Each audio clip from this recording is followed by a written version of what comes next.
In this video, I'm going to go over long division with polynomials and then introduce to you a new type of division called synthetic division, or like fake division, which is only possible on specific type of questions.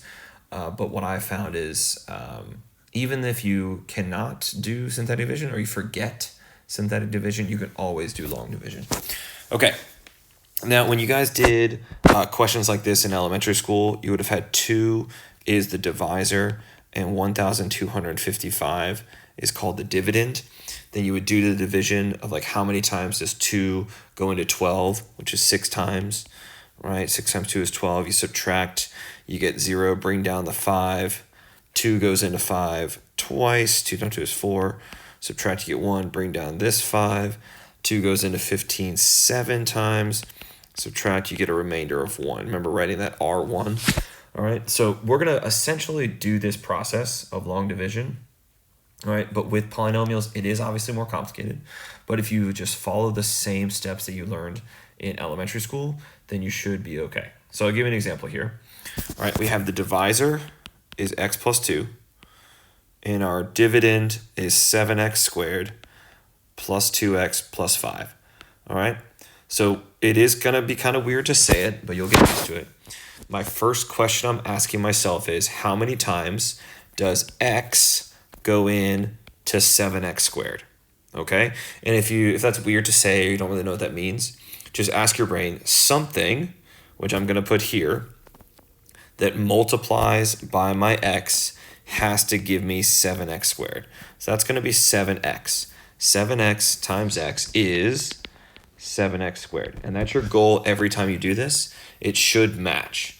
All right, then you do need to multiply by the second term. So this 7x that I wrote up top times 2 is going to be 14x. Then I'm going to subtract. Those are going to be 0, right? The first column is going to be 0 every time. If it's not, you've done something wrong. 2x minus 14x is going to be negative 12x. And bring down the plus 5. Now we repeat the process, but this time I'm looking to see something, which I'll write here, times x that gives me negative 12x, which is going to be minus 12. Negative 12 times x is negative 12x. Negative 12 times 2 is negative 24. Do my subtraction. First column is 0. 5 minus negative 24 is really 5 plus 24, which is going to be 29. So when you divide those, you get 7x minus 12 plus, this is how you write the remainder. You write 29 over the divisor. So 29 over x plus 2. All right, so this is called the quotient. All right, now if this x plus 2 was going to be a divisor, then my remainder would have been 0. So if you get 0 at the very end, then that means your divisor is what is called a factor of the polynomial. Okay, so here's that algorithm that you would have done in elementary school into how we're going to do it with polynomials. Okay, so we'll have our quotient plus whatever the remainder is put over, like in a fraction, where the denominator is the divisor every time. Okay, so let's try some long division with these next two. So I'm going to put 2x minus 1 out here. Now, when I do this one, I see the 8x cubed, and I see the minus 1, but there's no x squared, and there's no x to the first power. So I'm going to recommend, and I'm going to do it here, I'm going to recommend that you put placeholders. So 0x squared plus 0x, and then minus 1. Okay? So just as a thing you'll see in long division and when I teach you synthetic division, make sure you always put those placeholders if you're missing any. Okay, so now I'm asking myself something times 2x to give me 8x cubed. So that's going to be 4x squared. 4 times 2 is 8. X squared times x is x cubed. Multiply the 4x squared times the negative 1, and you get minus 4x squared. Subtract. That first column is 0. 0x squared minus a negative 4x squared is really adding 4x squared. So that's going to be positive 4x squared. Bring down the 0x and the minus 1. Repeat. So something times 2x to give me 4x squared. I believe that is 2x. Confirm. 2 times 2 is 4. X times x is x squared. and then 2x times negative 1 is minus 2x. Subtract. First column is 0. 0x minus a negative 2x is really going to be positive 2x. Bring down the minus 1. 2x times positive 1 is going to give me 2x. And then 1 times negative 1 is negative 1. Oh, look at that. When we subtract, this is going to be 0. So because I got 0, that means that this divisor right there is actually a factor of this polynomial 8x cubed minus 1. All right? Now the other factor is my quotient right there. So 4x squared plus 2x plus 1 is my quotient. One thing I'm going to hopefully get you guys to see by the end of this is that if you multiplied 2x minus 1 and 4x squared plus 2x plus 1, if you multiplied all that out, you would return to the dividend. Okay? All right, let's do this next one. It's going to be a little tougher here. So our divisor is going to be this trinomial x squared plus 2x minus 3. Now, they gave me my big polynomial, my dividend, not in standard form. So I'm going to go ahead and put it in standard form as my dividend. So I have, let's see, 2x to the 4th power plus 4x cubed minus 5x squared plus 3x and then minus 2. All right, so always put it in order of your powers from your highest power to the lowest. Okay, so something times x squared to give me 2x to the 4th power. That's going to be 2x squared. 2x squared times x squared is 2x to the 4th power.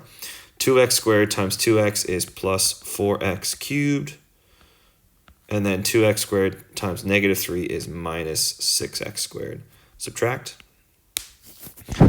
When I do the subtraction, the first column and actually the second column is also 0. Negative 5x squared minus a negative 6x squared is really going to be adding a positive 6. So I'm going to write this as positive 1x squared. Bring down the 3x and the minus 2.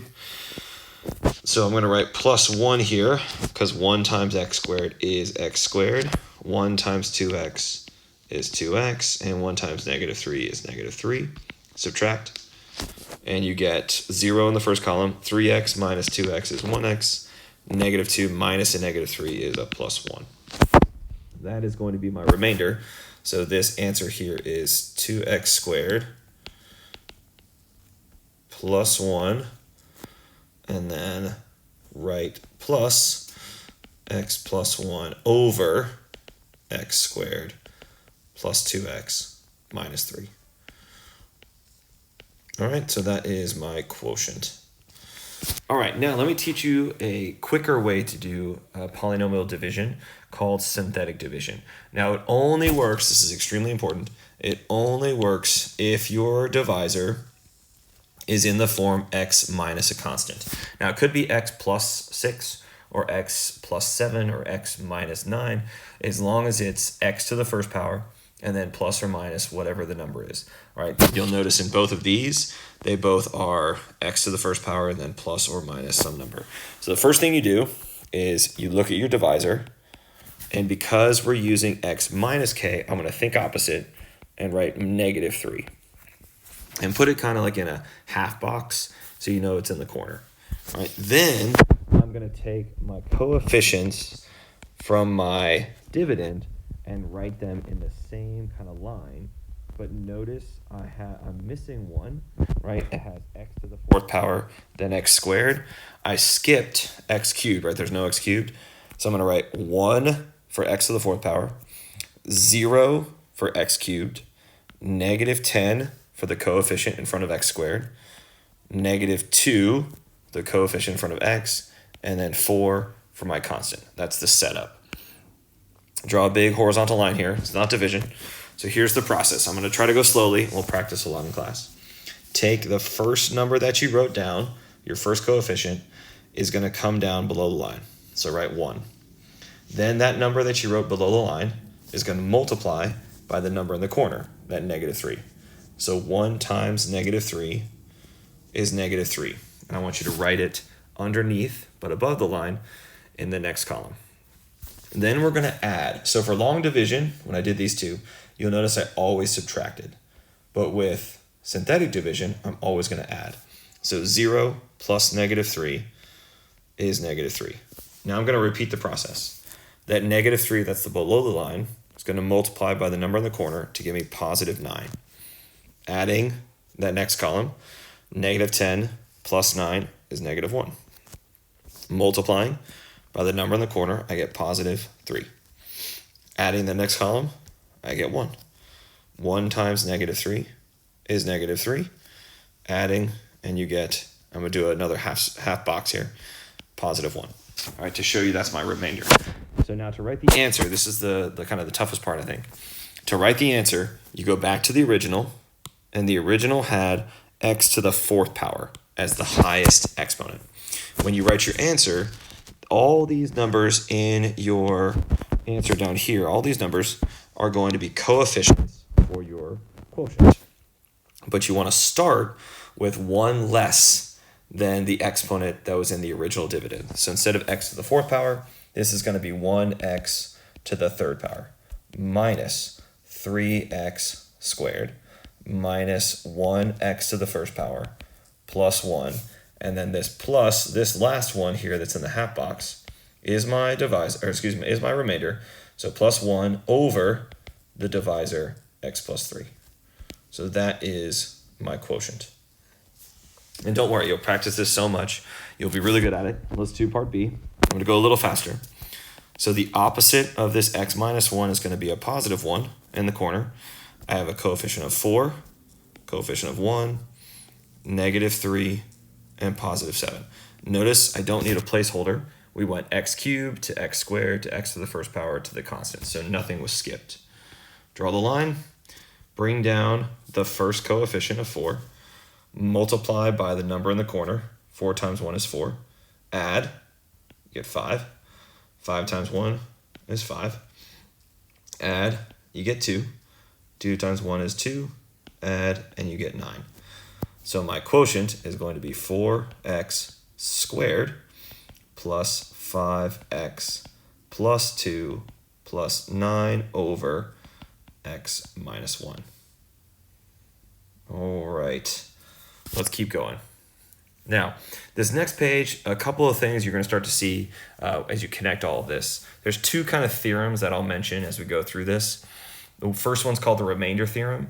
So if you were to, we're going to do this in a moment, but if you look at the ones we just finished, if I highlight the remainders right here, this 1 and then this 9, basically what we're saying is that if you were to evaluate the number in the corner, right, if you plug that number in the corner into the dividend, into that, if it were a function, into that x value for all of those x's and did the, the algebra, you would get that value that's in the remainder. So that's called the remainder theorem.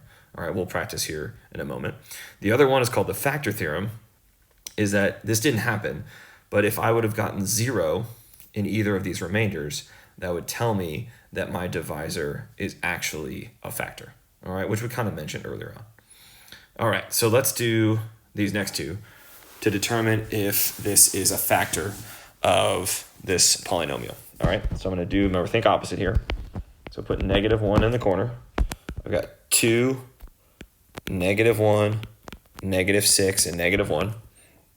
All right, I'm going to go a little quicker. You bring down the first coefficient, multiply, you get -2. Add, multiply, add, multiply, add, and it is not a factor, right? That's not a 0. But if I were to ask myself, okay, what is f of -1, right? That number in the corner, it is equal to +2. Okay, that's that remainder theorem. Okay, let's try this next one. So put 1 in the corner, right? Think opposite. 4, -2, 1, and -3. Bring down the first coefficient of 4. Multiply, and you get 4. Add, you get 2. 2 times 1 is 2. You add, you get 3. 3 times 1 is 3. Add, and you get 0. Okay, so a couple things happened. We are basically saying that f of 1 is 0. And also we're saying this right here, this x minus 1, is a factor of the original polynomial. So if I were to write that factor, x minus 1 times, right, doing my writing of my quotient, 4x squared plus 2x plus 3, right, multiplying those together would give me the original polynomial. All right, so that's what the factor theorem is helping us determine. You're going to need this as we move forward in this unit on helping to figure out and solve different polynomials. Okay? All right, let's do, I think there's 3 more. Yep, 3 more of kind of just variations on what we've been talking about, and then we'll be finished.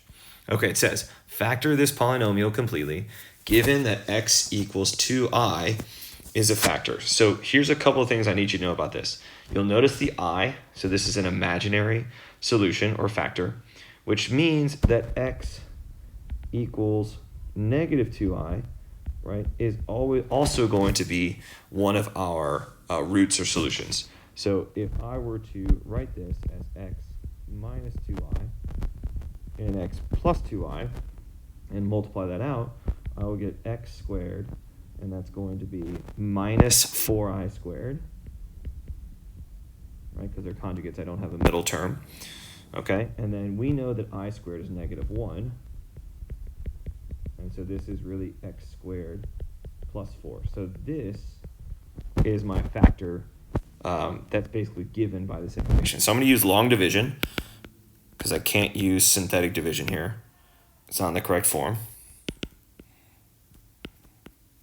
All right, so going back to long division from the beginning of this video, I'm going to figure out something times x squared gives me x cubed, which is just x, right? X times x squared is x cubed.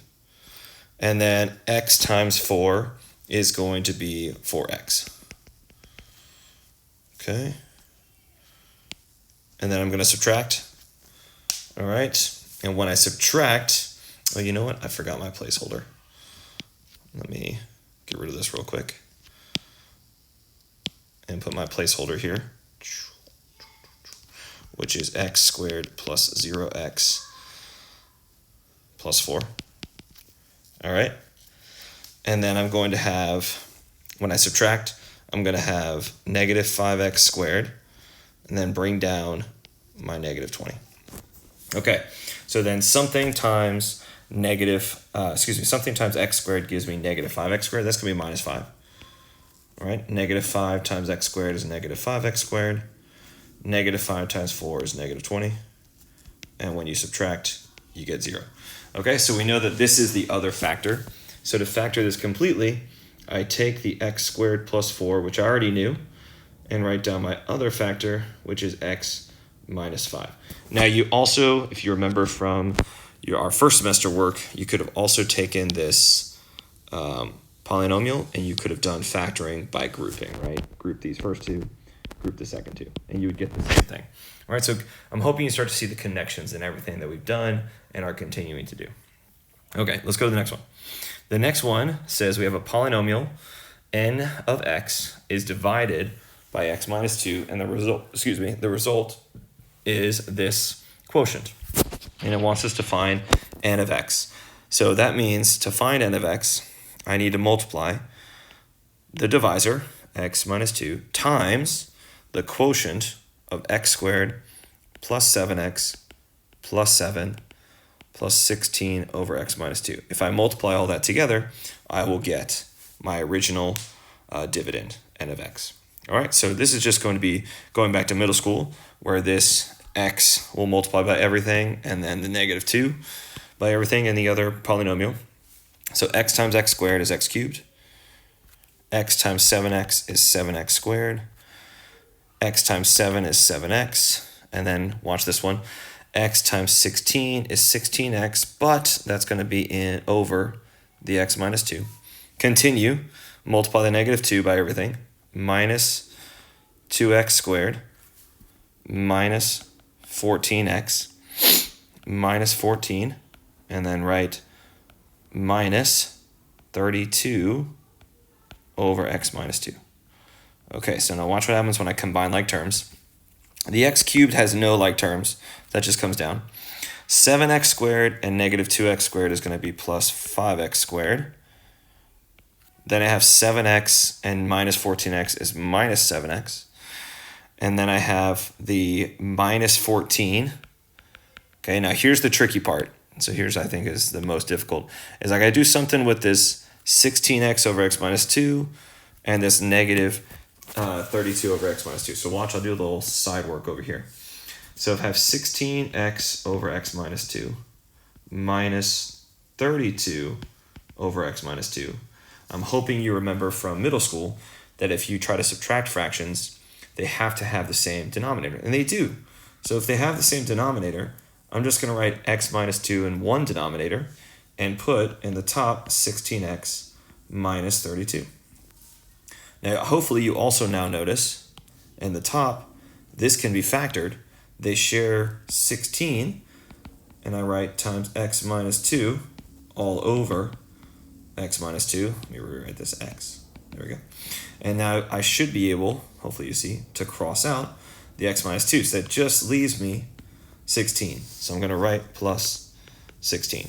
Last step to get the final answer for n of x is to add negative 14 plus 16, which is positive 2. All right, so this is n of x. All right, let's go ahead now and do the last one.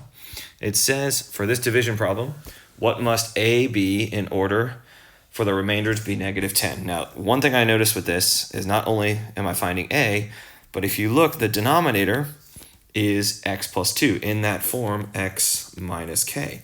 So my brain is thinking, let's do synthetic division here to make this a little simpler. So I'm going to write negative 2 in the corner, right? Think opposite.